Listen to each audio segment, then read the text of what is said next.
Queridos amigos, precisamos da ajuda de todos. Nossa obra já está indo para o segundo piso. Isso é maravilhoso. Mais um ponto de luz na Barra da Tijuca, que por meio de diversas frentes de trabalho levará consolo e esclarecimento a tantos corações necessitados de Jesus. Vamos falar de alguns trabalhos que a nossa casa oferece. Os cursos que ensinam a doutrina espírita e, com isso, ajudam a entender o porquê da vida. A evangelização de crianças e jovens, orientando-os sob a luz dos ensinamentos de Jesus. Atendimento a idosos e gestantes. Apoio escolar. Trabalho com irmãos de rua.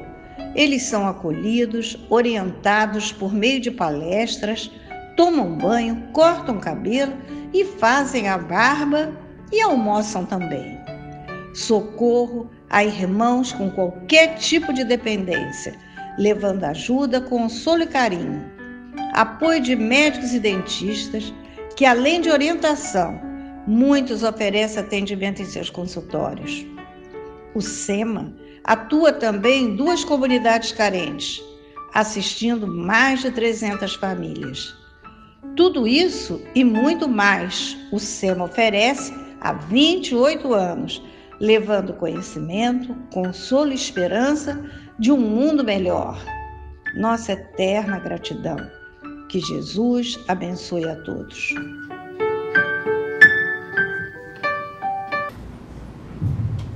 Bom dia.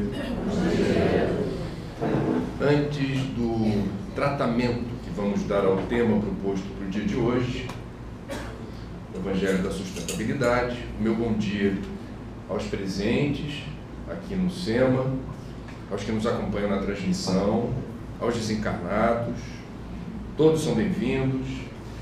E eu vou fazer uma breve explanação sobre o procedimento da manhã de hoje. O que a gente vai fazer aqui?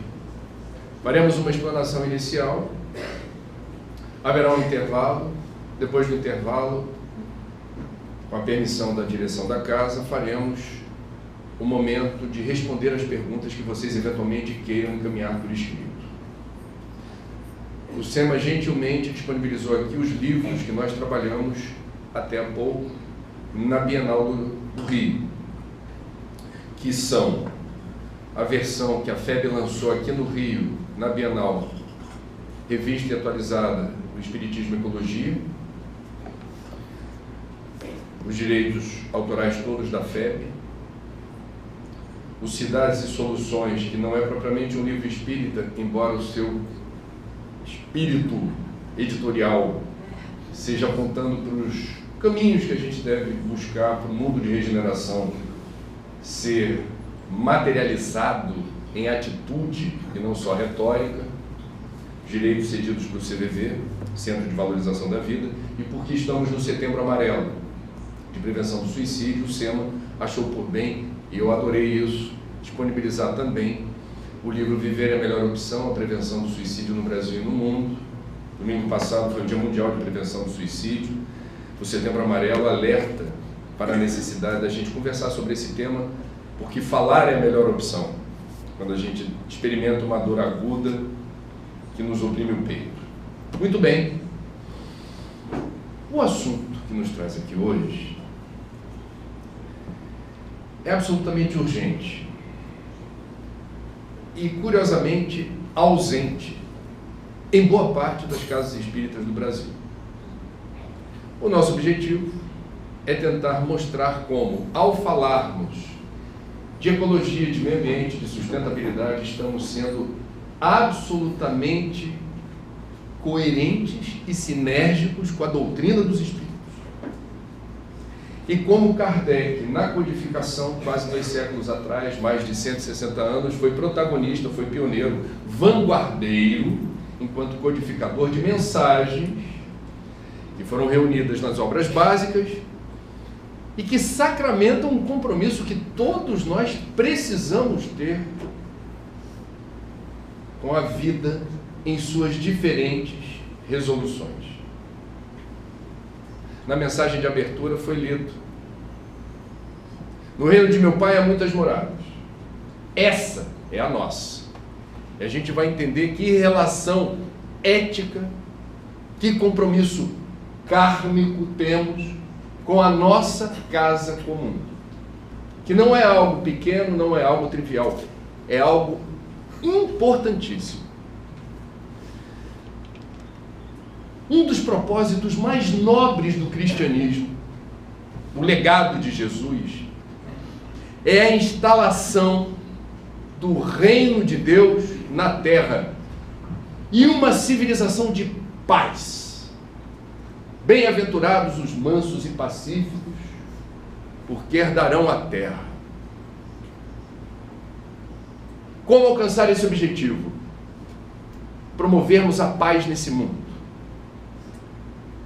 Talvez a frase síntese do Evangelho que expresse o caminho, a rota para instituir uma civilização de paz aqui seja: ama a Deus sobre todas as coisas e ao próximo como a ti mesmo.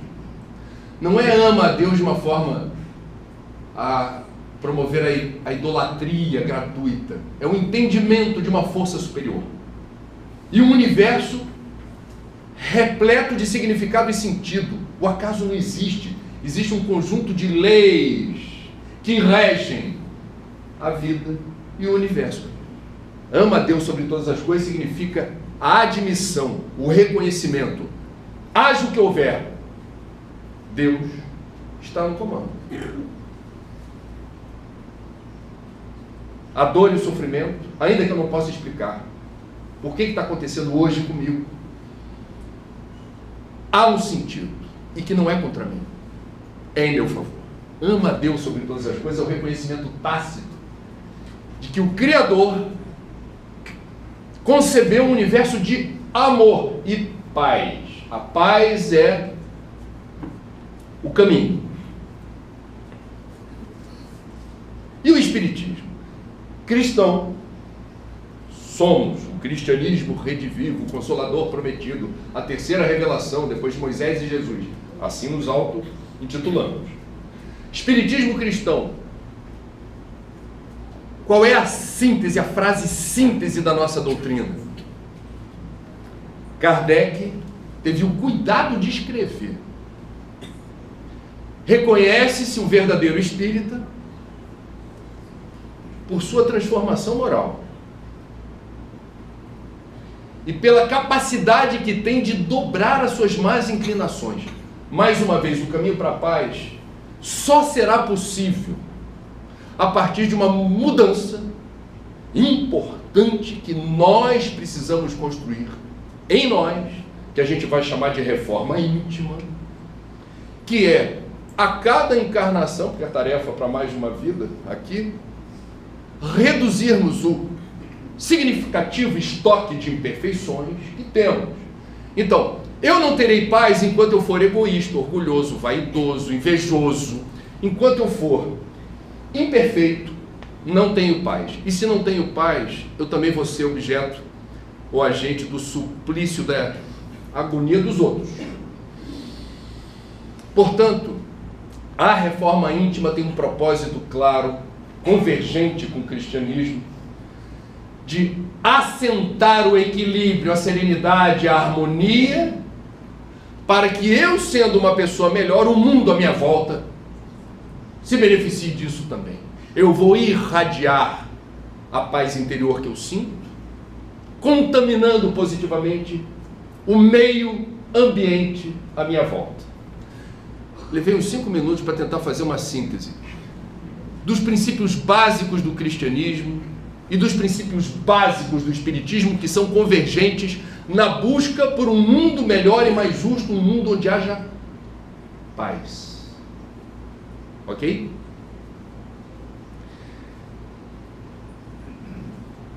Eu vou tentar, igualmente de forma resumida, compartilhar com vocês a minha convicção, que não é só minha, eu vou trazer doutrina aqui, obviamente, de que apesar do que eu falei, e que nós concordamos, do que seja o princípio básico do cristianismo, o princípio básico do espiritismo, apontando para um mundo onde eu sendo melhor, o mundo será melhor, ainda assim, isso não esgota os esforços que devemos fazer em favor da paz no mundo.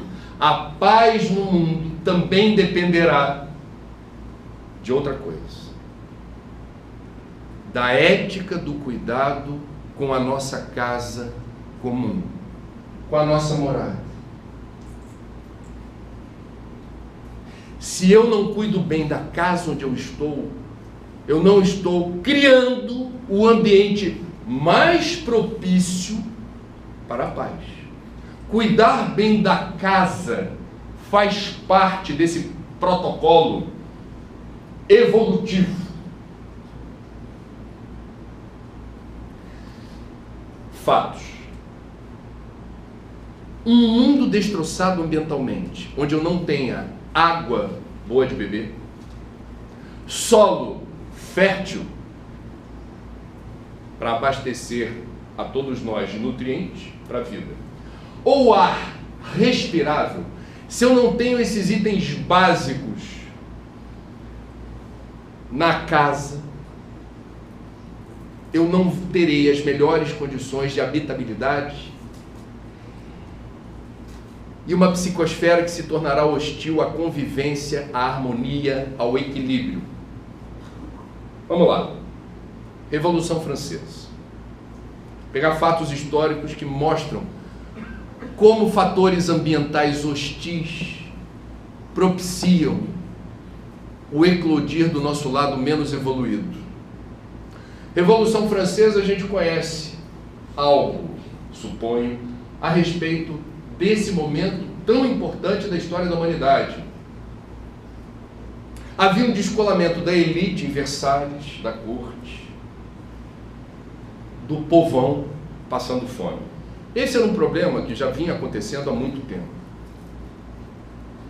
Entretanto, fatores pontuais, climáticos, uma sucessão, foi muito interessante, no intervalo de pouco tempo, enchentes devastadoras, alternando-se com períodos de estiagem seca, promoveram um cenário horroroso de agravamento da fome, com a perda da capacidade de pequenas culturas de subsistência existirem. O povo que já comia mal, já se nutria mal, ficou sem nutrientes. Deu-se, os historiadores reportam isso, não é a parte mais importante da história da Revolução Francesa, eu estou dando aqui os bastidores.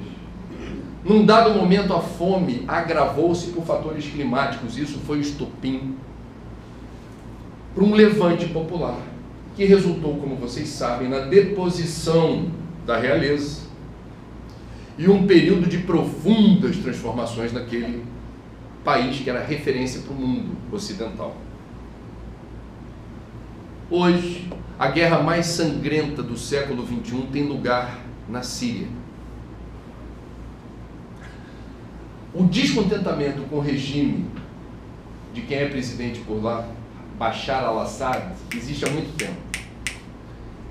Entretanto, nesse país do mundo, onde mais de 500 mil de pessoas já morreram, civis, como nós, numa guerra fratricida, a mais violenta, repito, do século XXI, o eclodir da guerra se deu após a pior seca em 8 séculos na Síria. Igualmente um cenário horroroso de subsistência. As pessoas que já estavam descontentes com o presidente daquele país encontraram mais elementos de indignação e de revolta. Pronto, deu-se o eclodir da tentativa de derrubar o regime com várias influências externas de vários países. Há uma intercorrência entre fatores climáticos e a guerra mais violenta e fratricida do século XXI. Outro fato: os Estados Unidos, através do Pentágono, que é o braço militar da Casa Branca, uma vez por ano, produz um relatório científico, fazendo uma avaliação da situação do planeta do ponto de vista da tensão entre os países, a partir da mudança do clima. Qual é o temor dos Estados Unidos? É que esses eventos climáticos extremos podem ser furacões ou tufões mais devastadores, pode ser secas sem precedentes, inundações terríveis, elevação do nível do mar e por aí vai. Agrave a situação das levas migratórias, como a gente está vendo no mundo. Mais pessoas queiram deixar seus respectivos países à procura de quê? Água limpa, solo fértil, um ar bom de respirar. Eu quero um cantinho no mundo para eu viver bem. É aquilo que a Organização das Nações Unidas já chama de refugiados ambientais. Procurem, pesquisem.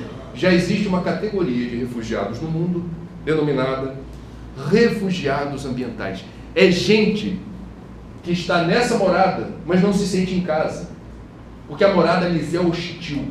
E eles têm o direito de procurar um lugar melhorzinho para se virar.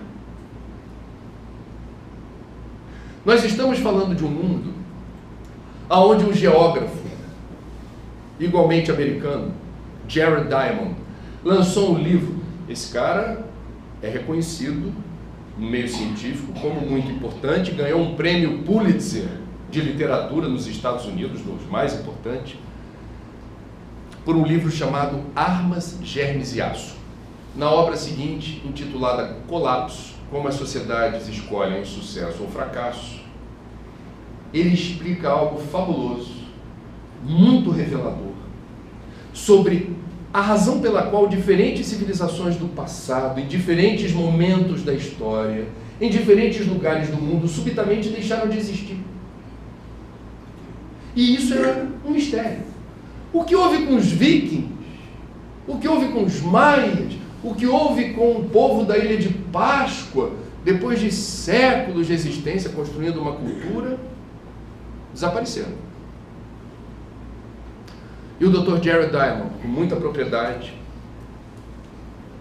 faz um resumo das modernas descobertas da arqueologia. Vocês sabem, lembra do Indiana Jones? Ele começa a pesquisar vestígios num sítio arqueológico. E aí, mais modernamente, isso não apareceu nos filmes do Indiana Jones, você consegue pegar um objeto e precisar a idade desse vestígio. Você tem a soma dos vestígios num determinado buraco, o tempo passou, ficou tudo soterrado, e você vai conseguir datar. Qual é a idade dessa porcelana? Qual é a idade desse osso? E à medida que você vai tendo essa informação, você consegue estabelecer uma ordem sequencial de eventos. Você consegue contar uma história com razoável nível de precisão a partir da colagem, da montagem de uma história a partir dos vestígios, em ordem cronológica. Dr. Jared, se apropriando do conhecimento dos arqueólogos modernos, descobriu que essas e outras civilizações desapareceram do mapa a partir do momento que deixaram de ser sustentáveis. Como assim deixaram de ser sustentáveis? Elas começaram a retirar da natureza, do meio ambiente, mais do que a natureza ou o meio ambiente era capaz de repor. Simples assim. E um traço comum a todas essas civilizações: água doce, fundamental. Aliás, abrindo parênteses, não sei se vocês sabem, há 8 meses Brasília enfrenta um racionamento de água. Nunca a cidade planejada, projetada, uma das cidades mais jovens do Brasil e das poucas planejadas, passou por algo semelhante. Brasília está há 8 meses com racionamento de água. Não vou falar da crise hídrica de São Paulo e não vou falar de outras coisas. Fecha parênteses. O que aconteceu na Ilha de Páscoa é algo que eu sempre gosto de referenciar, porque é muito impressionante. Vocês conhecem a Ilha de Páscoa por conta dos moais, que são aquelas estátuas de pedra bonitonas, espalhadas por uma ilha relativamente pequena. Foi o que sobrou. Houve na ilha uma história contada a partir dos vestígios muito impressionante. As famílias de Páscoa gostavam de esculpir na rocha uma imagem, que são os moais, que reproduziam metaforicamente, simbolicamente, a história da sua família. Não existia ainda a palavra marketing, nem outdoor, mas era uma espécie de propaganda do seu clã. Até aí tudo bem. A pergunta ainda sem resposta, até o momento que os arqueólogos fuçaram os sítios e descobriram: como foi possível naquela época transportar blocos de pedra para lugares onde não havia tecnologia para isso? Não tinha guindaste. Como é que faz? Os ufólogos logo falaram: só pode ter sido ajuda de outro mundo. E os arqueólogos cortaram as asinhas dos ufólogos, demonstrando, através da pesquisa nesses sítios, através dos vestígios, que o método empregado pelos ilhéus de Páscoa para espalhar essas pedras foi desmatar a única florestinha de Páscoa, tirando as árvores e rolando o bloco de pedra sobre o tronco, as toras, esmagando. Então você vai empurrando e a vida segue. A vida segue até dizimar a florestinha. Acabou a floresta. E aí é muito curioso a sucessão de eventos a partir da destruição da florestinha de Páscoa. Primeira situação complicada. As florestas cumprem uma função importante de proteção dos rios, recarga dos aquíferos. Sem a florestinha de Páscoa, o rio, que tinha água o ano inteiro, passou a ter água sazonalmente. Então houve um déficit no suprimento de água. Primeiro problema. Segundo probleminha. Eles tinham lá a cultura agrícola, que eventualmente era depredada, era castigada por pragas oportunistas. O que fazer em relação às pragas? Os ilhéus de Páscoa falavam: não tem problema não. Tem os predadores das pragas. Daqui a pouco um encontra o outro e a gente fica no 0 a 0, a vida segue. Só que os predadores das pragas viviam na floresta. Sem floresta, foram desalojados. Na ilha não ficaram. E as pragas se tornaram devastadoras. Portanto, temos um probleminha em relação à água e temos um problemão em relação à provisão de alimentos. Outra questão, está no livro: fonte de proteína animal de quem mora numa ilha oceânica. Peixe. O peixe não vem na minha frigideira. Eu vou ter que buscar. Como? Embarcações. Feitas de quê? Madeira. O conserto dos barcos avariados ou a construção de novas embarcações ficaram comprometidos. Resultado, também houve um déficit na provisão de proteína animal. Resumo da ópera, numa palavra, é o título do livro: colapso. E aí começam a ocorrer mudanças no comportamento das pessoas. Porque eu sou filho de paraibano. Tem um ditado no Nordeste, até hoje, muito conhecido, que é: farinha pouco, meu pirão primeiro. Começou a haver disputa pelo pouco que existia, e a disputa se tornou violenta. Esgarçou-se as regras de convivência social. Aquela harmonia de uma vida em sociedade começou a ficar ameaçada pela demanda urgente de comida. E isso teve repercussão, inclusive, num hábito muito abandonado entre eles, que era do canibalismo. Algo terrível, um pesadelo. O avanço civilizatório rudimentar que eles haviam conquistado se diluiu rapidamente em função disso. Saí do livro do Dr. Jared e estou vindo agora. Vocês viram o furacão Irma nos Estados Unidos, mas o furacão Irma pegou a Flórida. Flórida é diferente do sul do país, que foi devastado há 13 anos atrás por outro furacão chamado Katrina. Aliás, os furacões mais violentos têm nome de mulher e eu não sei porquê. Irma, Katrina, aqui no Brasil, o único furacão que apareceu no hemisfério sul, isso é sinal de mudança climática. Catarina.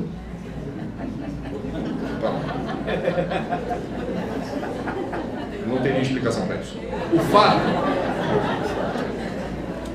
é que a gente viu uma onda devastadora de um furacão nível 5 na Flórida, mas que não se comparou ao que houve com o Katrina em 2004, por ali.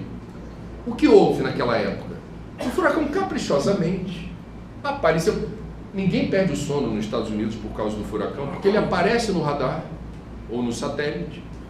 As autoridades já sabem o que fazer. Vão determinar um perímetro de risco.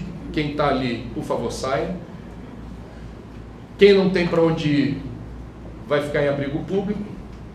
Fecha comércio, indústria, feriado. Ninguém estava. Brasileiro poderia gostar de temporada de furacão. É feriado mesmo. Não é para a pessoa ir para a rua. Vai buscar um refúgio. O Katrina caprichosamente escolheu a parte mais pobre dos Estados Unidos. O delta do Mississippi, o berço do blues, Nova Orleans. E quando chegou ali, antes de chegar, as autoridades, refugie-se. E porque tinha muita gente sem disponibilidade de recursos, os abrigos públicos ficaram lotados. E um deles, pesquisem isso. Porque há farto material na internet sobre o que eu vou descrever.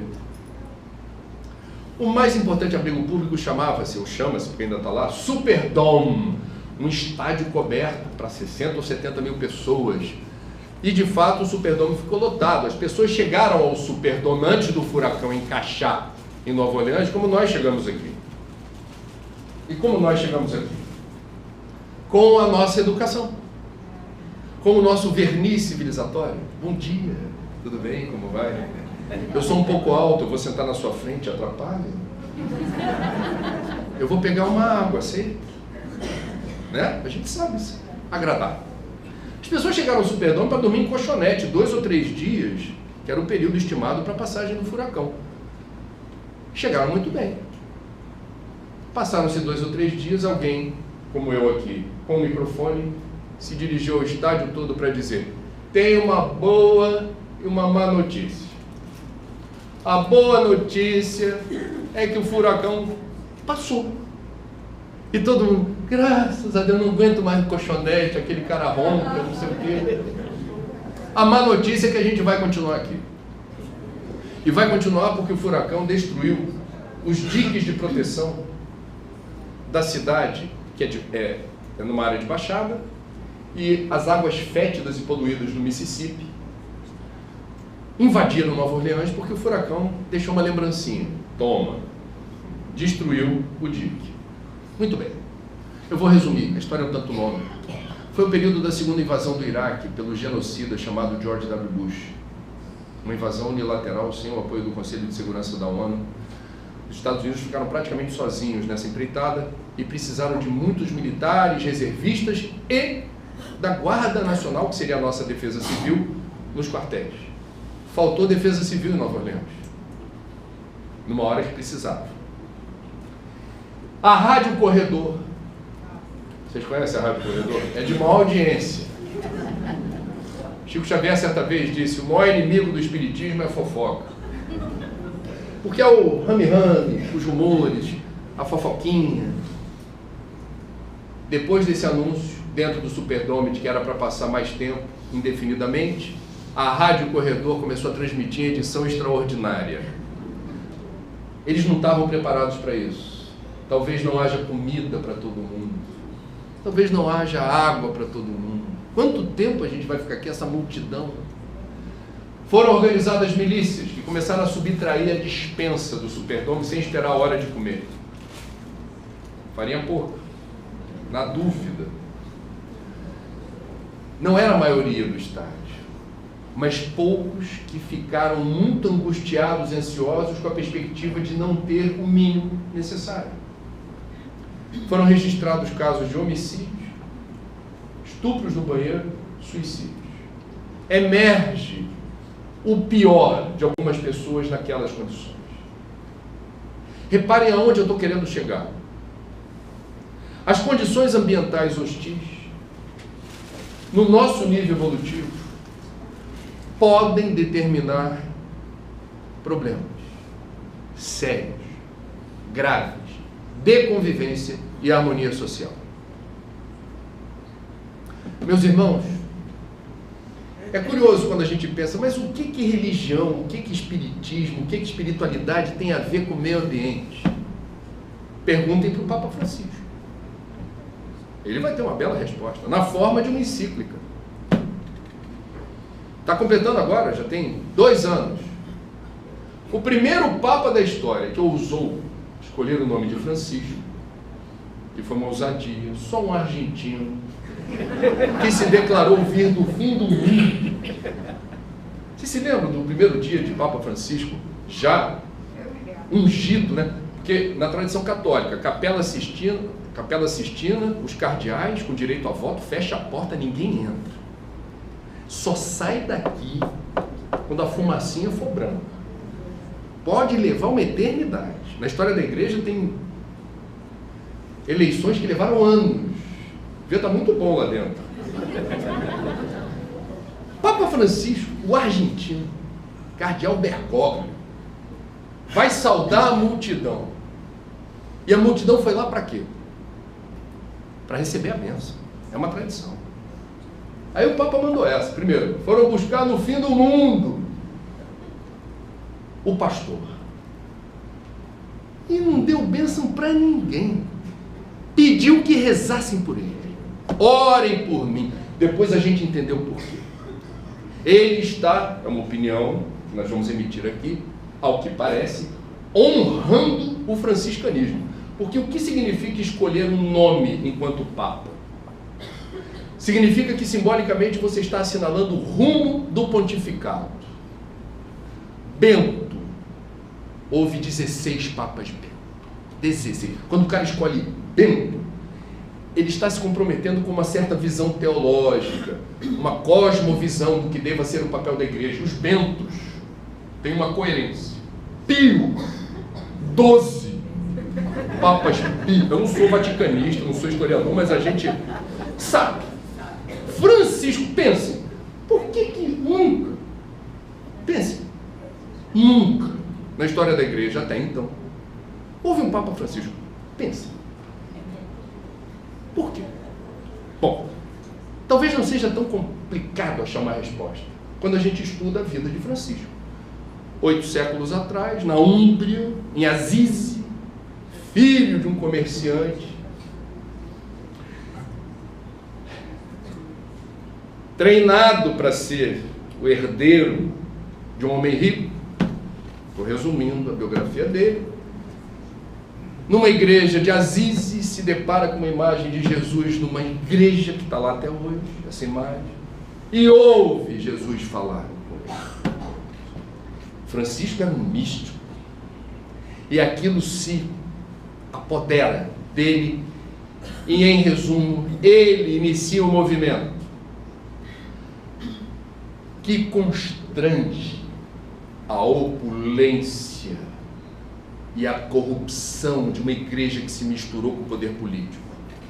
Francisco atrapalhou a igreja opulenta e corrupta daquela época. Portanto, não estranhe se o argentino for mais tolerante com homossexuais. Não estranhe se o argentino resolver ser menos tolerante com padre pedófilo, com mulheres separadas ou desquitadas que queiram voltar a ter direito a sacramento, reformar o Banco do Vaticano e por aí vai. Ele, em certa medida, está contrariando interesses da Cúria. Eu tinha que fazer esse preâmbulo, porque esse Papa foi aquele que, pela primeira vez, ao publicar uma encíclica, isso está na versão nova do livro, Espiritismo e Ecologia, ele se preocupou em quê?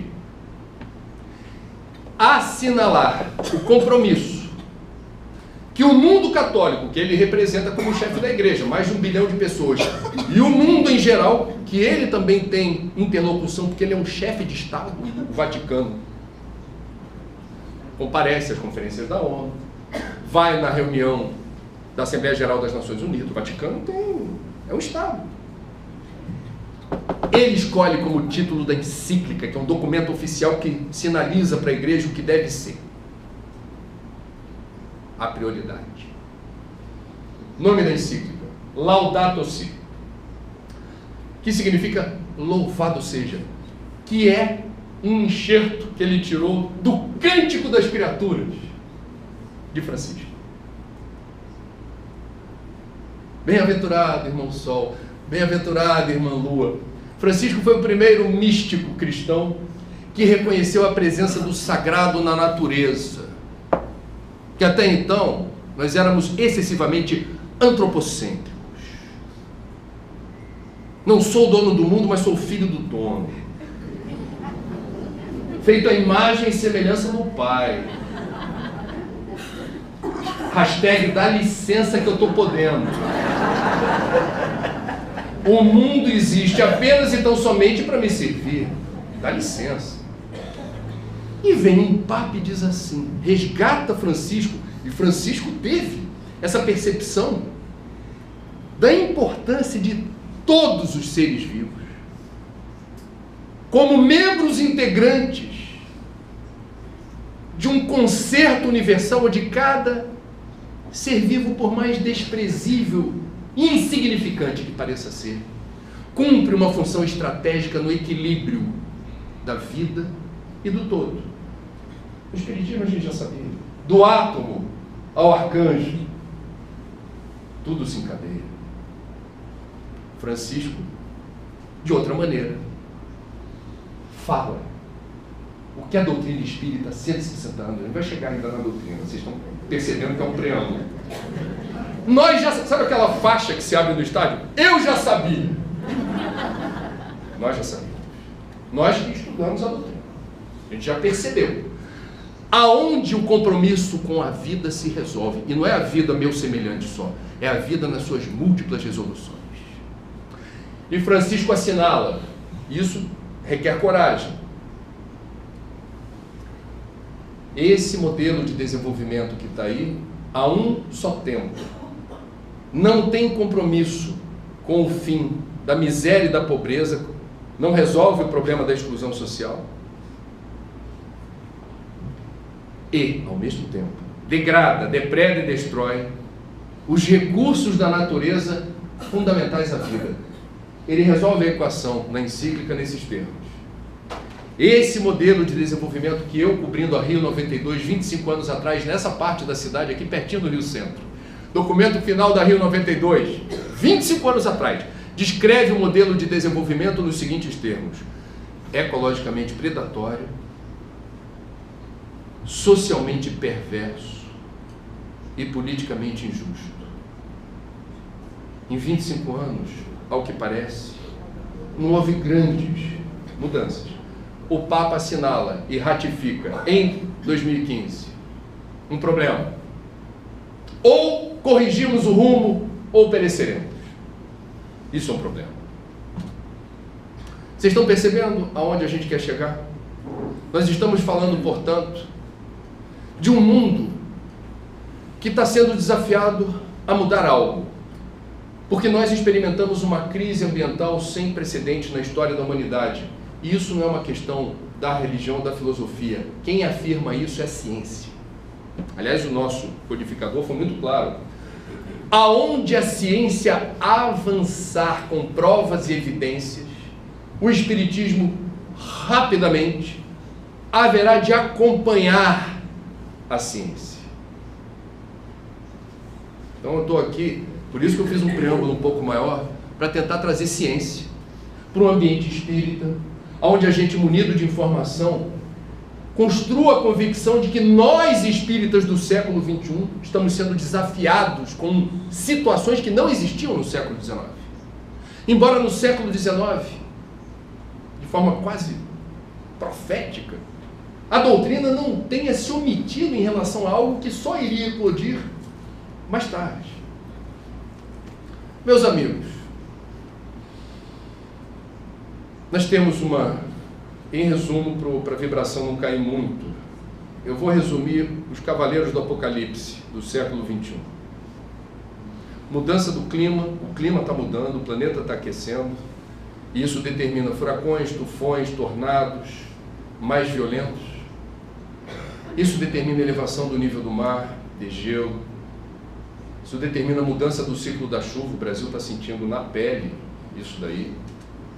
Portanto, não podemos deixar de responder a essa crise fazendo a parte que nos cabe, que é reduzir as emissões de gases de efeito estufa, não permitir que lixo orgânico apodreça a céu aberto, não permitir desmatamento na proporção que acontece.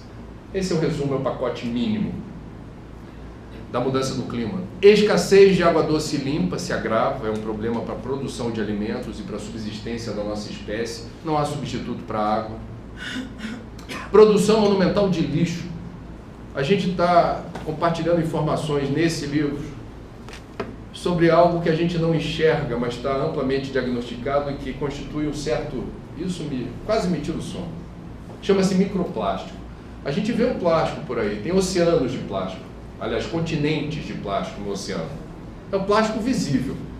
A gente já estava assustadinho vendo o plástico visível por aí. Qual é o problema que está agora sendo mapeado com mais precisão? Esse plástico visível, ele vai se degradando progressivamente até se tornar pequenininho, do tamanho de bactérias, um micra. E daí você fala, tiro de letra. Um plástico do tamanho da bactéria vai trazer que problema para mim? Esse plástico está presente na água da torneira. Esse plástico está presente nos frutos do mar que a gente gosta de comer. E o plástico, por princípio, sendo derivado de petróleo, sobre ele se agregam substâncias químicas que não fazem bem para a nossa saúde. Ele tem um efeito esponja, ele vai aglutinando, o tecido plástico vai aderindo substâncias que nos fazem mal. Ao longo de uma existência, muito microplástico no seu bucho pode representar algum risco. Causa e efeito, ação e reação. Não é para jogar plástico no lugar errado. A natureza não perdoa aquilo que não tem o seu ciclo de alta resolução. Você precisa resolver o problema, você não pode fingir que não é um problema. Se volta contra a gente. Nós temos a destruição sistemática da biodiversidade, com efeitos colaterais danosos para nós. Nós precisamos de outras espécies. Por exemplo, polinização, abelha. Eu preciso de abelha não é só para ter mel. Vários alimentos que a gente ingere só existem na natureza por causa do fenômeno da polinização. Sem abelha, esse alimento não está disponível. Nós estamos pulverizando com tamanha voracidade agrotóxico em tudo que é cultura, que as abelhas estão desaparecendo. Pesquisem isso. Desculpa, eu não quero que... Como disse, vou ser breve nessa parte, senão a vibração cai. Ontem eu fui comer uma pizza com a minha sogra e a minha mulher, no Garota da Urca. A gente deu um passeio na Praia Vermelha depois do meu plantão. Fomos lá. Ela leu o livro inteiro, ela terminou o livro anteontem. Esse. Dona Maria, e aí, dona Maria? A senhora, por favor, faça uma crítica. Não, muito bom, muito bom, muito bom. Mas eu não sabia que a situação estava tão ruim. Eu falei, dona Maria, mas o livro é de soluções. Só que para a gente falar de soluções, a gente tem que reportar os problemas. Eu não vou ficar falando de solução para algo que não existe. Ela ficou muito impressionada, mas com a razão pela qual precisa existir solução. Mas ela não deixou de comer a pizza numa boa. Ela não perdeu o apetite por causa disso. Uma senhora de quase 90 anos, que me deu a honra de ler o livro de cabo a rabo e gostou. Podia fazer uma média comigo, falar assim, muito bom, sem ler. Não quero avançar muito o sinal, mas nós temos enormes desafios. E que no livro Espiritismo e Ecologia, Chico, num dado momento, nos diz, com muita clareza, o mundo de regeneração tem um determinismo, ele virá. No calendário cósmico sideral, chegou a hora da Terra mudar. O que será o mundo de regeneração, do ponto de vista de água, clima, terra fértil ou não, biodiversidade? Nem Chico soube dizer. Depende do que nós estivermos dispostos a fazer desde já. Com o Chico inauguro a fase aqui da nossa conversa que aborda Espiritismo. O livro Espiritismo e Ecologia, curiosamente, em 2009, na sua primeira versão, nasce de um convite feito por Luiz Antônio Millet, da Sociedade para o Livre Espírito em Braille, Esplébio, que me convidou ouvindo o rádio. Ele, cego, gosta muito de ouvir rádio, gostava muito de ouvir rádio, e no rádio me ouvia na Rádio Rio de Janeiro falar sobre os assuntos ambientais. E ele convidou para uma palestra, que até então eu não havia feito. Falou, primeiro eu fiquei lisonjeado quando ele me ligou, achou meu telefone, falou, Mileco, eu te conheço. Ecos de São Bartolomeu, livros, coisas e tal. Mileco, bom, mandou, eu estou fazendo. Eu queria te pedir uma coisa, eu falei, só falar. Você podia fazer uma palestra aqui nas plebes sobre ecologia e paz? Na hora eu respondi, sim. Passaram 10 segundos, eu falei, e agora? Ecologia e paz, eu vou ter que fazer uma conjugação aqui de doutrina espírita, ecologia e paz. Resultou no trabalho que a gente está fazendo hoje aqui. Resultou em livro, resultou em palestra, Mileco está nos créditos. Ele foi o elemento detonador desse lado ecochato, biodesagradável, espírita. Pois bem, o livro tenta mostrar os pontos de interseção da nossa doutrina com as ciências ecológicas. Essa é a pretensão do livro. E são vários pontos de interseção. Vários. Eu não vou conseguir resumir todos, mas em linhas gerais, algo fabuloso, fascinante, interessante para quem gosta de história. Espiritismo e ecologia surgem exatamente no mesmo período histórico. Espiritismo, Livro dos Espíritos, 1857. 9 anos depois, 1866, surge o primeiro texto trazendo igualmente uma palavra nova. Kardec criou a palavra espiritismo. E o coleguinha dele, alemão, do outro lado da fronteira, França e Alemanha, países colados, fronteiriços. Do outro lado da fronteira, um naturalista alemão, Ernst Haeckel cunha também uma palavra nova, ecologia. Então os dois, do mesmo período histórico, eu não consegui saber se um tinha conhecimento do outro, mas são contemporâneos.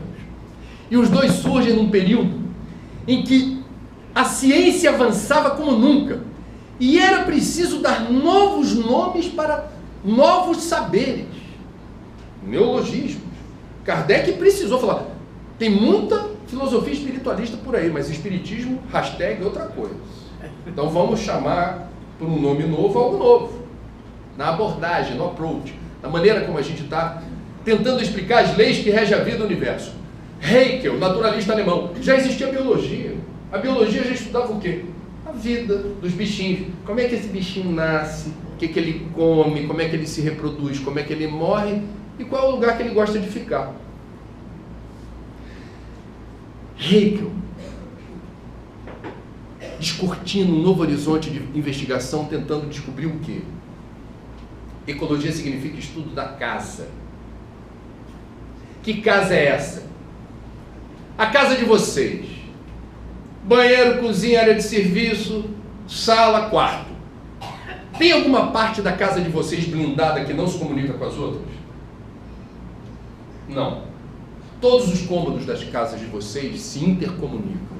Haeckel olha para o planeta e diz assim, eu não posso explicar a vida sem perceber a intercomunicação existente em todos os reinos da natureza. Todos os seres vivos que eu enxergo, ou os microscópicos, guardam relações que explicam o que é a vida. Isso é algo que até hoje não é bem compreendido. Você vai conversar com um físico quântico, explica para mim o que é o universo. Ele vai dar uma definição que se parece com a do Haeckel, em 1866.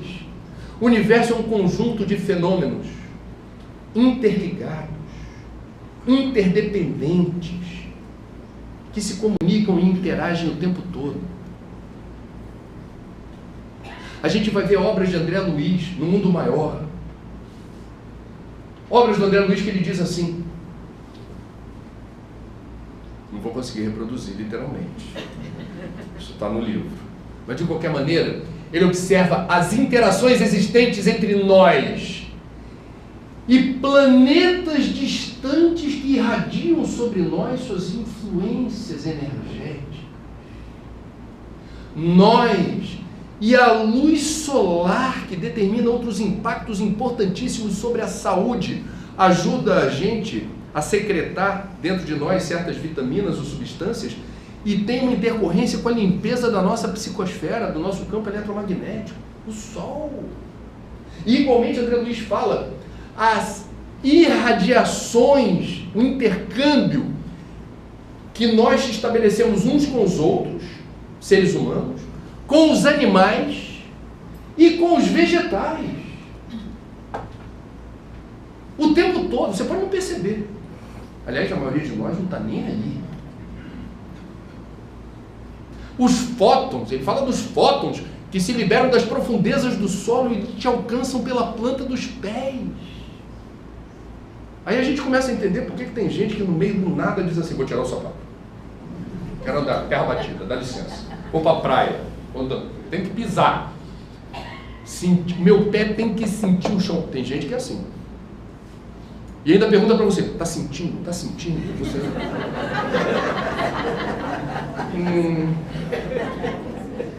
Está quente, né? Vamos fazer uma reverência aqui a duas personalidades que vocês conhecem e que, sem serem espíritas, fizeram coisas que batem direitinho com o que André Luiz está falando, da irradiação, do intercâmbio energético que nós estabelecemos com outros seres da natureza, inclusive do reino vegetal. Um deles é Antônio Carlos Brasileiro Jobim, residente no Jardim Botânico, que dedicou toda a sua obra magnífica. Tom Jobim e Villa-Lobos, para mim, são os dois mestres da música no Brasil no nível superior. O resto vem depois. Antônio Carlos Jobim e Villa-Lobos. Depois vem o resto. Todo respeito ao resto. Tom Jobim tinha um hábito curioso. Ele morava no bairro do Jardim Botânico e ele gostava de entrar no Jardim Botânico para abraçar uma árvore gigantesca, daquelas que precisa de 13, 14 pessoas para dar um abraço. Tom Jobim com seu chapéu Panamá passeando no Jardim Botânico, de repente se aproximava, não estava nem aí para o mundo, dava um abraço naquela árvore. Quem passasse por ali maldosamente poderia dizer, o Tom está de pileque. Era um longo abraço. Foram tantos abraços que hoje há uma placa nessa árvore dizendo, esta era a árvore que Tom Jobim sempre abraçava. Por que ele abraçava a árvore? Interessante a gente pensar sobre isso. Talvez José Saramago tivesse uma resposta.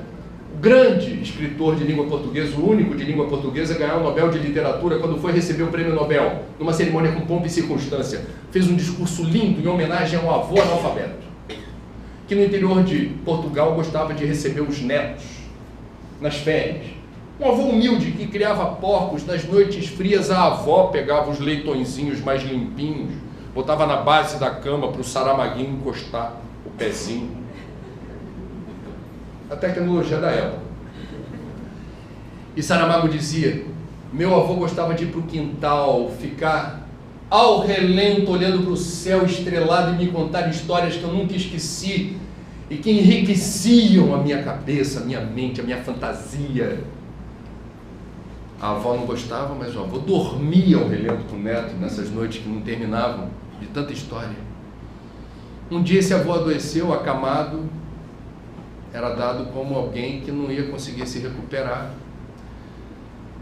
Saramaguinho no quintal, subitamente o avô se levanta da cama para o assombro da família. Nossa, ele levantou, sai pelo vão da porta, olha o neto no quintal, dá um tchauzinho e depois, segundo Saramago disse nessa cerimônia, deu longos abraços nas únicas 3 árvores do quintal.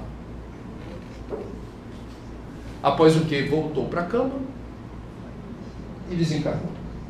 Por que isso? O que está embutido num abraço a uma árvore?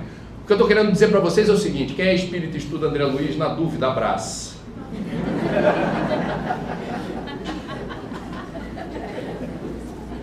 Abraça. É um irmão em evolução. Tem um processo evolutivo, isso foi dito.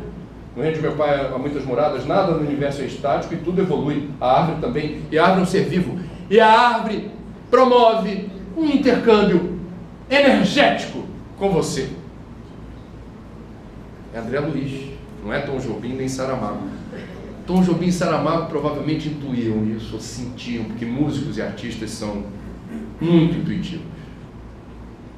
Meus amigos, espiritismo e ecologia é outro ponto interessante. Observam de uma forma curiosa a passagem do tempo. Os ecologistas dizem: não temos todo o tempo do mundo para fazer o que precisa ser feito em relação à água, energia, lixo, biodiversidade, porque num dado momento pode acontecer aquilo que o livro Colapso apontou de outras civilizações do passado. Nós podemos promover o desaparecimento dos recursos fundamentais à vida. E isso não é bom. Então os ecologistas estão lá. Tem que parar com a poluição do ar, com a poluição da água, com a poluição do solo, porque daqui a pouco não há muito o que fazer. E os espíritas o que dizem? É curioso, tem uma sinergia aí. Não temos todo o tempo do mundo. Aí alguém vai dizer: como assim isso? A morte não existe. Somos reencarnacionistas. O que eu mais tenho na eternidade é o tempo. O que a nossa doutrina diz? Sim, somos imortais. Entretanto, esse momento de transição, ele traz uma observação importante, é algo que precisa estar no nosso radar. Principalmente para quem lê um livro chamado Os Exilados de Capela. O que é o livro Os Exilados de Capela? Ele mostra algo que acontece em todas as moradas do Pai, que igualmente evolui. E num dado momento, aquele planeta alcança a condição de se promover na escala dos mundos. Capela ascendeu na escala dos mundos, mudou a vibração de Capela. Os capelinos que não estivessem com a vibração compatível com a do planeta que foi promovido a algo mais importante vibracionalmente falando, foram exilados. Tem todo o tempo do mundo, mas não em Capela. Trazendo para a nossa realidade, não quero gerar tensão. Acho que vocês já alcançaram aqui a mensagem, mas é preciso falar. Se, e eu estou convencido disso enquanto espírito, aliás, os livros do Manuel Filomeno de Miranda, ditados a Divaldo Franco, entram em pormenores e detalhes importantes sobre esse momento. É um momento de quê? De transição. O que é isso? A vibração da Terra está mudando. Aí você vai dizer: e aí? E aí que nesta encarnação, nós que temos o privilégio de estarmos nesse momento do lado de cá,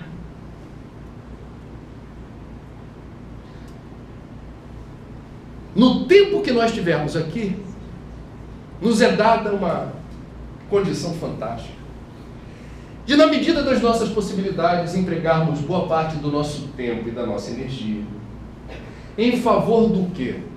Abrimos hoje a conversa falando reforma íntima. O que eu preciso reformar? Você tem que trocar todas as bagagens pesadas que você carrega por uma mochilinha. O que pesa não favorece.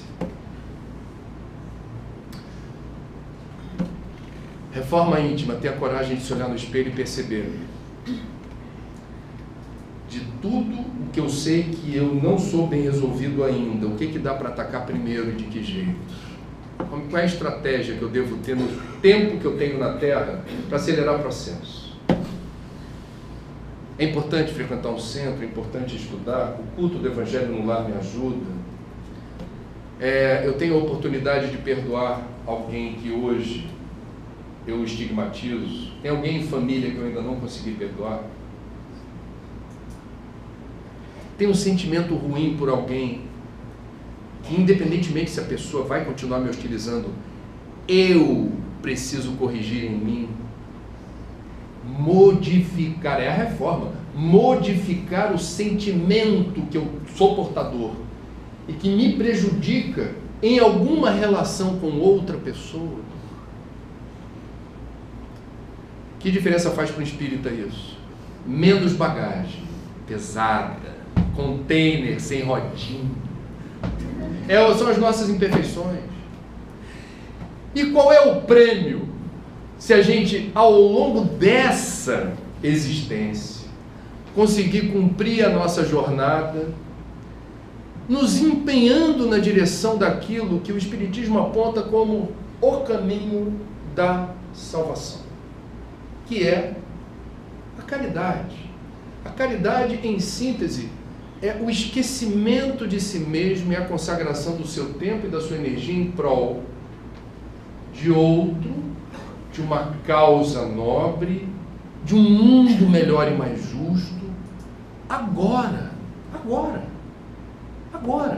Por que eu estou enfatizando a questão do tempo? É que nós espíritas, aliás, do ser humano, se diz assim, não, eu já entendi que fora da caridade não é salvação, eu sou espírita. Agora é o seguinte, eu estou fazendo o concurso, estou estudando para o concurso, tem que estudar muito, a prioridade é essa, não vai me sobrar tempo para outra coisa. Aí passa no concurso assim, não, mas agora é o seguinte, eu tenho que causar boa impressão, eu estou chegando lá, o salário inicial não é bom, para eu me projetar na profissão, eu tenho que me desdobrar, eu vou me oferecer para todos os encargos, as oportunidades de trabalho lá dentro, e me disseram que se eu aprender mandarim, podem me mandar para a China, e isso acelera processos na direção da minha subsistência. Tudo isso é válido, não estou estigmatizando o cuidado que a gente deve ter com a profissão. Eu estou dizendo, precisamos prestar atenção porque a vida tem várias demandas, várias prioridades, e a caridade é aquela que gera menos pressão aqui e agora. Porque o patrão é sensorial, visível. A mulher ou o marido que estão estranhando o tempo que você consagra a caridade é sensorial, é visível. A tua consciência não. Espírita e ecologista, por razões distintas, estão de olho no relógio dizendo, sim, eu tenho todo o tempo do mundo, mas não na Terra. E para eu ter o prêmio de retornar a esse planeta, que passará a ser um planeta, segundo Santo Agostinho, não um planeta livre de problemas, de dor ou de sofrimento, mas o tipo de problema, de dor e de sofrimento no mundo de regeneração não se assemelha ao que a gente hoje está testemunhando aqui. O prêmio é retornar para cá. A pergunta é, estaremos aptos a carimbar o nosso passaporte para fazer novamente essa viagem? Essa é uma pergunta. Ninguém precisa se afligir. Não há outra rota mais clara e objetiva de como alcançar esse propósito do que o Espiritismo. Fé raciocinada. Tudo que a gente precisa está aqui. A questão é praticar. Pouco vale o que você fala, pouco vale quantas vezes você frequentou o centro, pouco vale quantos litros de água fortificada você bebeu, quantos passes você levou. Isso é acessório. O que vale? O que realmente se modificou dentro de você a partir dessa experiência. Espiritismo é acessório. Espiritismo não é o fim, é o meio para alcançar um objetivo. Haverá outros em melhor situação que nós no plano astral que não foram espíritos. Portanto, o espiritismo é acessório, de luxo, hein? Acessório para alcançar um objetivo. Outro ponto em comum muito bonitinho de espiritismo e ecologia, muito bonitinho. E esse, antes de publicar, eu tive que pedir licença a Joana de Ângeles, porque foi plágio. Eu falei, vou plagiá-la, veneranda, mas vou dar crédito. No livro Após a Tempestade, publicado em 1974, Joana de Ângeles ditou para Divaldo Pereira Franco o livro mais ecológico da doutrina, assim, da literatura espírita. Chama-se Após a Tempestade. O capítulo 3, nesse livro, Joana chama Jesus de um sublime ecólogo. Fala coisas lindas a respeito de como a gente deve exercitar essa visão sistêmica que integra todos os seres vivos nessa harmonia universal. E Joana fala de poluição e psicosfera. Poluição é uma palavra que os ecologistas conhecem. O que é poluição? É alguma substância, um detrito, um material, um efluente, que você está descartando e está gerando contaminação, está prejudicando o meio ambiente, de alguma forma aquilo se volta contra você. Ninguém haverá de defender poluição aqui. Poluição é encrenca, poluição é problema, poluição envenena, intoxica, depreda e degrada. O capítulo chama-se Poluição e Psicosfera, e Joana, com muita habilidade, diz, olha, nós temos uma questão, os ecologistas se preocupam com a poluição do ar, da água, do solo. E nós estamos fazendo aqui uma reflexão sobre como a poluição visível tem origem no invisível. Porque quando a gente pensa ecologicamente, do ponto de vista do Hegel, você diz assim, filho, pega o lixo e põe lá fora. O povo do Recreio é isso, né? Você tem muita casa aqui, né? Pega o lixo e põe lá fora. Para ecologista não tem lá fora. Não tem lá fora. Você vai dar um nozinho no saco plástico para o lixeiro levar, e para onde o lixeiro levar o lixo é teu. E ele vai para algum lugar. É bom que vá para o lugar certo. O problema continua. Porque tem gente que diz assim, qual é a solução para o lixo? Longe. Longe, eu não quero ver. Qual é a solução para o esgoto? Puxar a cordinha ou apertar o botão? Longe. Para onde vai? Eu não sei, mas a lagoa hoje está fedendo. Percebe? A gente não faz as conexões. Joana chama atenção para isso. A poluição visível tem origem no invisível. Nós precisamos prestar atenção na forma como a gente ocupa o nosso lugar nesse planeta. Eu estive em Portugal ano passado no Congresso Mundial Espírita falando desse tema. E eu brinquei com os portugueses, estavam presentes lá falando assim, aqui em Portugal tem a lei do inquilinato? Aí tinha outro nome, a lei, mas é a mesma coisa. Por favor, fazer uma pesquisa data trigueiro aqui. Quantas pessoas moram de aluguel? Por favor, levanta o braço. Tem alguém que mora de aluguel? Ok, obrigado. Ok, muito bem. Vocês têm um contrato que vocês assinam do locatário, né? Qual é o princípio do contrato de locação? Eu não sou dono do imóvel e eu tenho que assumir contratualmente o compromisso de qualquer intervenção que eu faça no imóvel que não é meu, eu peço licença. E devolver o imóvel no fim do contrato, no mínimo, nas mesmas condições que eu peguei. Não por acaso o proprietário de imóvel, antes de fazer contrato de locação, bate 500 ou 600 fotos de um apartamento de 50 metros quadrados. Bate tudo. Anexa no contrato e diz, estou te dando o imóvel assim, faz favor de devolver mais ou menos nesses termos. É uma garantia. Meus amigos, existe a lei do inquilinato espiritual. Lamento informar, para quem não sabe. Aliás, lamento informar para quem acha que é dono de alguma coisa nesse mundo. Desculpa, quem está vindo pela primeira vez no centro vai ficar chocado, mas eu vou dizer. Você tem, a maioria não levantou o braço quando disse assim, não, eu tenho meu apartamento, tenho minha casa. Lamento informar que esse imóvel não te pertence. Ele também lhes foi dado por empréstimo. Ah, André, mas está lá na escritura, registrado em cartório. Ok. Todos vamos desencarnar. A pergunta é, o imóvel fica ou vai contigo? Se for contigo, eu concordo, é teu, leva. Se não vai contigo, se fica, lamento. Esse imóvel é um acessório. Ele lhe foi confiado por empréstimo. Faça por merecer. Guarda-roupa com muita roupinha, sapatinho, muito eletroeletrônico, carro, moto, muita coisa. Não vou perguntar dos investimentos, tá? Eu não quero ser indelicado. Vocês estão bem posicionados, ok. Lamento informar. Nada disso poderá, à luz do Espiritismo, ser atribuído como posse. Tudo isso nos foi dado por empréstimo. Faça por merecer. Leia no Evangelho segundo o Espiritismo a utilidade providencial da riqueza. Não vai ficar sem dormir depois, tá? Qual é a questão que eu estou colocando aqui? O planeta é a nossa hospedagem transitória. Nós encarnamos e nós espíritas adoramos usar a palavra missão. Já reparou? Eu tenho uma missão. Eu estou à procura da minha missão. Eu não sei bem se essa é a minha missão. A gente adora usar. Eu sugiro que empreguem no plural missões. Ser bom pai ou mãe, bom filho ou boa filha, bom profissional, bom voluntário, bom espírita, bom vizinho, bom cidadão, bom eleitor. Bom eleitor. Se liga na missão. Se liga.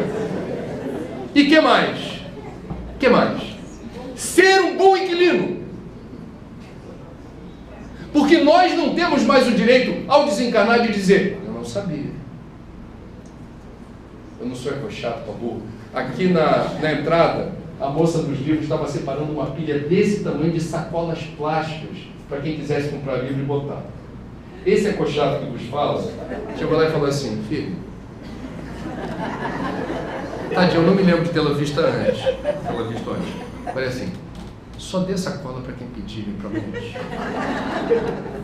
Não faça que nem a moça da padaria da minha rua, que invasa saco de papel com pães, um saco plástico num dia como o de hoje. Se ela faz isso comigo, eu faço um discurso. 2 minutos na padaria, insuportável, tanto que ela já criou um trauma. Ela me veja. Voltando para nós. Somos inquilinos. Por que eu faço isso? Porque quando eu desencarnar, pelo nível de informação que eu tenho na área ambiental como jornalista interessado no assunto, eu não tenho direito de fazer de outro jeito. Por isso que eu faço discurso. Eu tenho 51 anos, dos quais pelo menos 30, eu estou fuçando por aí o impacto de um modelo de civilização que marcou uma distração, uma dispersão com a área à nossa volta, inconcebíveis. O que é o juízo final? É o tribunal da consciência. Ninguém vai julgar você, é você que se julga. Se você, sabendo que vive num mundo que experimenta uma crise ambiental sem precedente, continua tendo uma postura, eu diria, um tanto distraída, dispersa, eu diria quase alienada, não, mas eu não posso fazer nada, euzinho, não, faça a sua parte. É isso que a espiritualidade sempre diz: faça a sua parte e faça bem feito. É isso que se espera da gente. Está no pacote da reforma íntima. E Joana diz: nós precisamos cuidar bem da nossa psicosfera, porque ali também há detritos, há poluição. É linda a explanação da Joana, quando lembra: o que é psicosfera? É um tema capital para o espiritismo. Todos nós temos a nossa. Aliás, todos os seres vivos, animais, vegetais, têm. É uma aura, um campo eletromagnético. Esse campo eletromagnético é a expressão do seu ser. É a soma das suas encarnações e é a soma dos sentimentos e dos pensamentos que você tem ao longo da sua vida. E isso resulta em quê? Numa maior ou menor luminosidade, no design, na textura e no cheiro, no odor. A nossa sorte é que a gente não tem a percepção olfativa da nossa psicosfera. É a nossa sorte. A gente ia falar: nossa, a lagoa hoje está brava. Não, não é lagoa, não. Então Joana diz: presta atenção na qualidade e na frequência do seu sentimento e do seu pensamento. Para nós espíritas, pensamento tem força e direção. Cuidado, presta atenção. Falamos há pouco do culto do Evangelho no lar. O que é isso? É um tratado de saneamento básico espiritual. Você está fechando para balanço. Você faz uma página de abertura com uma leitura edificante, depois lê em voz alta a parte do Evangelho que interessa ler naquele dia, faz uma prece, comenta com as pessoas, termina aquele propósito, termina aquele encontro. Ainda que seja sozinho, um encontro com teus guias e mentores. O que está acontecendo no seu ambiente? Você está fazendo uma faxina, uma remoção do quê? Formas, pensamento. Todos nós temos. nossa invigilância, nesse período de violência no Rio de Janeiro, de crise econômica, de fora Temer, você consegue imaginar a quantidade de formas pensamento que a gente está irradiando o tempo todo? E por que é importante, Joana, nos lembrar? Isso é meio ambiente, é o seu ambiente. A sua psicosfera é o seu ambiente. Você está inserido num campo eletromagnético que é resultado do que você pensa, do que você sente. Isso é muito interessante, porque se a sua psicosfera estiver contaminada, poluída, cheia de detritos mentais, miasmas, formas de pensamento que você trouxe da rua, do trabalho, levou para a tua casa, dormiu, cercado daquilo tudo, qual é o risco? O risco é de você, em função dessa poluição, desses detritos, se tornar uma pessoa pessimista, desesperançada, que começa a ter a falta de perspectiva. Você não percebe luz no fim do túnel, nada resolve, isso daí vai continuar do jeito que está mesmo, é melhor se acostumar com isso que está aí, não tem solução não. Isso é patológico. A pessoa está imersa numa psicosfera tóxica, fétida, em que ela, por invigilância, Jesus disse, vigiai e orai. Ele foi muito claro nisso. Por que vigiar e orar? Porque no nosso nível evolutivo nós temos, portanto, uma questão. Naturalmente, o que a gente pensa e sente não é lá muito evoluído. Daí a necessidade da gente tentar buscar no cotidiano, na nossa rotina, momentos de trégua, em que a gente se refugie em pensamentos luminosos, façamos a conexão. Os budistas, na tradição budista, de forma muito bonitinha, lúdica, falam do macaquinho travesso. O que é o pensamento? O pensamento é um macaquinho travesso. Ele fica pulando de galho em galho e vai levando você, sem você se dar conta, para lugares que você não está escolhendo ir. Você vai. Num dado momento, o que acontece? A medicina está estudando isso. Você pode mudar. Batimento cardíaco, pressão arterial. Você pode se tornar mais ansioso, angustiado, porque sem perceber, você começou a estabelecer um encadeamento de pensamentos que levaram você para um lugar que não é o que você está agora e que deixam você refém das circunstâncias. Isso gera doença, isso gera depressão, isso pode gerar ideação suicida. Culpa de quem? Nossa. Vigiai e orai. Faz a diferença. Chegou a plaquinha dos 10 minutos, que agora deve ser 8 ou 7. E eu vou pegar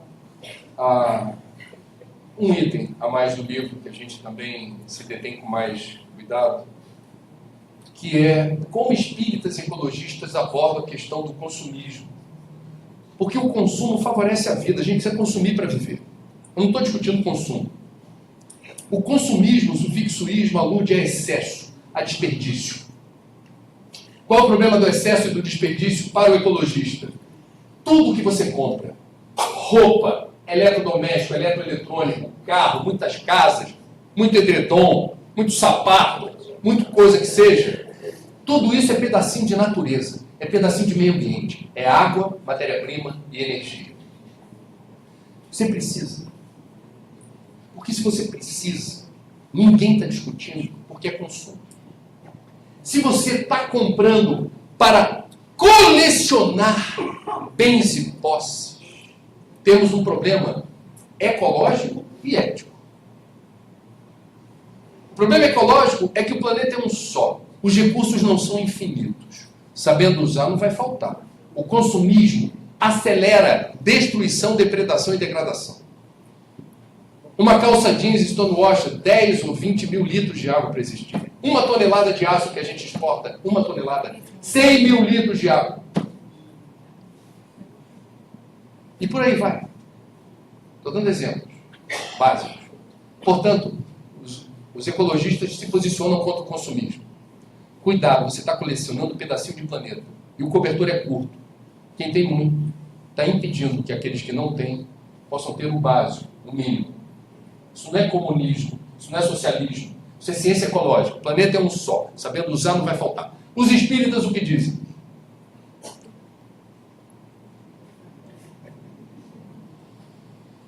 Primeiro lugar, Santo Agostinho, Evangelho segundo o Espiritismo. Diferentes categorias de morada, de mundos habitáveis. Primeiro mundo, mundo primitivo. Depois, provas e expiações, mundo de regeneração, mundo feliz ou perfeito. É a forma que o Espiritismo categorizou, Santo Agostinho verbalizou e ditou a mensagem. Característica predominante dos mundos primitivos, não estamos mais lá. Graças a Deus, já estamos aqui. Prestes aí para regeneração, se Deus quiser. Característica predominante do mundo primitivo: apego à matéria. Eu estou numa área do Rio de Janeiro, mais para lá do que para cá, em que há sim um deslumbramento enorme geográfico. O projeto da Barra da Tijuca, que é Recreio, o projeto da Barra da Tijuca era uma nova Miami. Condomínio de luxo, shopping center, vias expressas. Quem não tem carro se vira. Sem saneamento. Depois complicou. Vamos lá. Qual é o desafio adicional nessa parte da cidade, Zona Oeste, para o lado da Barra? Esse apego à matéria entendido é banalizado. É algo que faz parte do estilo de vida. Ah, o que a gente vai fazer? Está chovendo? Vamos no shopping. Mas você está precisando comprar alguma coisa? Não, mas lá a gente vê. E chega lá. Palavrinhas mágicas, magneticamente perigosas. Liquidação. Promoção. Off. Quando vocês virem a palavra off, lembrem-se do baiano, quando fala af. Transforma o off em af, tá? Aí você vai ter carioca, nessa cidade calorenta, a maior parte do ano. Você vai visitar o camarada, o cara mora sozinho, tem 5 edredons. Deu azar, foi visitado por um ecochato espírita. Fala assim, amigo, desculpa, você não mora sozinho? Mora. 5 edredons. Olha que coisa invasiva, né? 5 edredons. Aí ele fala, se defende. Tava barato. Dava para pagar em 10 vezes. Ou vai que a minha família de repente aparece por aqui num dia frio. O fato é que a gente se deslumbra com o consumo, isso gera consumismo, colecionamos bens e posses e cuidado com o ápice, eu diria, da distração ética, que é a ostentação. Não obstante acumular bens e posses daquilo que não te pertence e que tem uma função na natureza que não é a acumulação pela acumulação, você pode estar usando isso para quê? Para se afirmar como alguém que está bem. Cuidado, armadilha espiritual. Você não entendeu nada. E você pode estar estacionando perigosamente no momento de transição planetária, porque você já foi promovido a mundo de provas e expiações, mas está com retrovisor no mundo primitivo, com apego à matéria. Cuidado, cuidado, cuidado. Nos inspiremos, meus amigos, numa das leis morais do Livro dos Espíritos. 160 anos atrás, Kardec abriu espaço para a lei de conservação. Antes de existir a palavra ecologia, a expressão meio ambiente, a palavra sustentabilidade, a expressão desenvolvimento sustentável, espiritismo, lá atrás, 1857, lei de conservação. Lei. Tem um trechinho bonitinho que Kardec até botou assim, um subtítulo: necessário e supérfluo. Necessário e supérfluo. Olha como é importante a gente pensar, nós pensarmos na nossa vida. Eu estou preocupado com isso quando eu vou às compras, quando eu vou passear no shopping, quando eu vejo que eu estou sendo irremediavelmente arrastado na direção de mais uma promoção ou liquidação. Necessário e supérfluo. E nessa parte do livro tem a questão 705, a que eu mais gosto, que Kardec indaga a espiritualidade. Por que a Terra nem sempre ao homem oferece o necessário? Olha que pergunta interessante, numa época que o planeta só tinha 1 bilhão de pessoas. E o mundo não estava tão devastado como está hoje. Olha a pergunta que Kardec faz. Por que a Terra nem sempre ao homem oferece o necessário? É uma pergunta meio descolada da época. E ele profeticamente fez. E essa pergunta hoje está repleta de sentido. Que a Terra está sendo drenada na sua capacidade de suporte, na sua biocapacidade. Mais de 7 milhões de habitantes e todos querendo consumir como um americano médio. Por que a Terra nem sempre ao homem oferece o necessário? E a resposta da espiritualidade maior é linda, grande, mas a partezinha mais bonita diz assim: a Terra ofereceria ao homem sempre o necessário. Se com o necessário soubesse o homem contentar-se. Portanto, chegou o momento da gente ter a coragem de olhar para o nosso closet.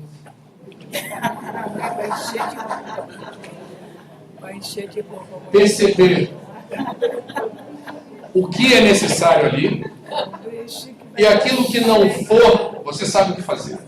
Porque nós estamos numa cidade que experimenta a maior crise econômica da sua história. E nós temos, com muita facilidade, a capacidade de rastrear quem precisa dos nossos brinquedinhos de consumo. Por último, mas não menos importante, para encerrar, pontualmente, aliás. Quis o destino? Eu sempre faço essa pergunta porque ainda não encontrei resposta. Toda vez que eu faço, eu sinto que os neurônios trabalham na direção de uma possível resposta. Vejam que coincidência. O espírita gosta de dizer, o acaso não existe. Né? Então vamos lá.